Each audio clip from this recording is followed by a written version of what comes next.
Danny Segura for MMAFighting.com here with Neiman Gracie. We're here at the Bellator 222 press conference in New York City. Neiman, first of all, is it nice having media day and events like this in your hometown? Because you don't really have to go too far.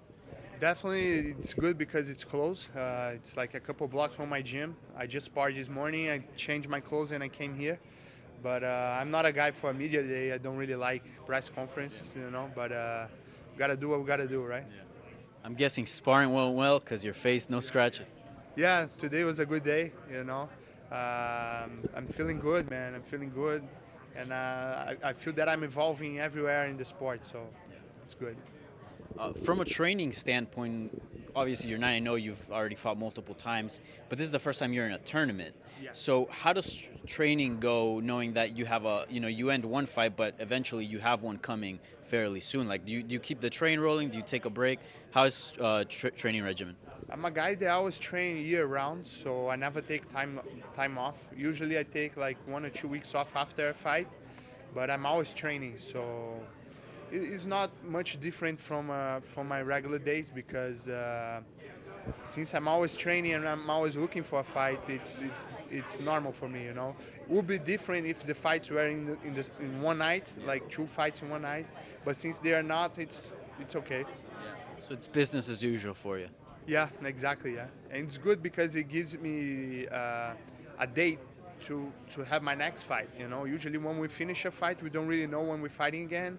It can take several months. So this tournament's good because if I finish one fight, I kind of know when I'm fighting again, and that's really good. Yeah. So you're going to be taking on the winner between champ Rory MacDonald and the challenger Jon Fitch. They're fighting at the end of this month. Yeah. And then Bellator 222 is on June 14th. That gives them about 7 weeks to rest and then prepare to take you on.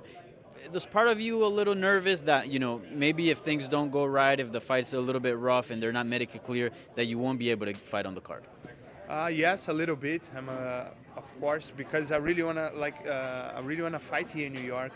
And like Scott said, maybe if someone gets hurt, he will take some time and put us in another card, and I don't really want this to happen. I want to fight here at the Guardian again. But I hope everything goes well, man. I hope they stay healthy, and I hope this fight happens here in my hometown, How do you see that fight going? Because they have similar styles. I think probably Fitch wrestles a little bit more, but nonetheless, pretty similar styles. I think Rory is gonna try to keep this fight standing up, and I think Fitch is gonna try to Fitch him. He's gonna try to take him down and do what he does. So I don't really know what's gonna happen. Definitely, Rory is definitely the favorite, but Fitch is a very tough guy. If he can get him down, it's gonna be a Fitch night. If not, I think it's going to be a Rory night. So I think Rory is going to try to stand up, strike, and Fitch is going to try to grapple. Do you have a prediction for that fight? Do you have a feeling on who's going to win? Not really. Like I said, I don't know if Fitch is going to be able to take him down or if not. So it's kind of hard to tell. And do you have any preference on who wins that fight? Like, who would you rather face? I think I want to face both guys. So I want to face the winner, and after everything's over, maybe I want to face the loser because they are 2 big names and 2 guys that I always look up to. But I want the champ to win because I want to be a champion beating the champion. So yes, I want the champ to win. But if not, it doesn't really matter. I just want them to bring my belt here to New York so I can take it from them. Let's talk about that. You'll be fighting, whoever wins, you'll be fighting the champion, right? You're only 9 fights in your career. Did you see yourself fighting for a major world title just 9 fights in? Yes, I think so, yeah. Because I always, my dream was always to be a world champion, I didn't want to fight, just to do a couple of fights here and there. My dream was always to bring the belt back to my family, to bring the world title to my family. And yes, I see myself as the world champion soon. So I got to ask you something. Dillon Danis, you had a few things to say about him in the past.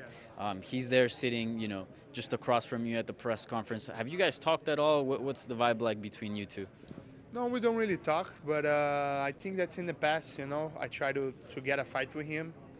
It didn't happen, so I think that now I'm in a higher step than he is. You know, the guy only has one fight, and I'm fighting for a world title. So I think he got some work to do if he wants to fight me now. So, yeah. So you guys had no conversation at all while you guys were backstage or anything like that? I'm a cool guy, you know. If he wants to talk to me, I'll talk to him. I have no problem with nobody. But no, yeah, we haven't talked. And back to the title fight, whoever guy you end up fighting has a really strong wrestling base, and you're just coming off that Ed Ruth win, who's one of the best wrestlers out there. What does that do to your confidence, and what did that do to your game, having a win over such a decorated wrestler like Ed Ruth? That was a great fight, you know. My fight with Ed Ruth was a great fight. It was a battle between wrestling and jiu-jitsu, I think. Two great grapplers. And it gives me a lot of confidence in my jiu-jitsu, you know, in my wrestling and in my striking. I was able to fight 4 rounds, and that really gave me a lot of experience, you know. So, man, that just pushed me forward, and I can't wait for my next one. All right, Neiman, well, whoever you end up fighting, best of luck in June, and thank you so much for your time.